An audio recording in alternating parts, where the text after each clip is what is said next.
السلام عليكم. أول خطوة دايما في عمل أي خطة أو استراتيجية تسويقية بتكون فهم احتياجات عملائك. وخلي بالك إن إحنا لما بنقول عملائك مش دايما نقصد المستهلك النهائي.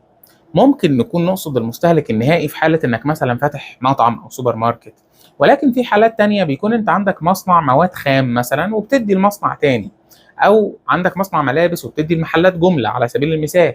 في الحالات دي انت بتتعامل مع بيزنس تاني، وده اللي بنسميه بي تو بي او بيزنس تو بيزنس. في كل الاحوال انت لازم تفهم احتياجات عملائك، ولكن الاحتياجات هنا بتختلف. فالمستهلك النهائي ممكن مثلا يكون بيهتم بالمكان الشيك، بالمعاملة الحلوة، بتكون قراراته عاطفية اكتر. لكن الشركة او المصنع لما يجوا يشتروا منك بيشتروا بقرارات منطقية أكتر، يعني بيشوفوا مثلا السعر اللي أنت بتقدمه، جودة المنتج بتاعك، السرعة في التسليم وهكذا.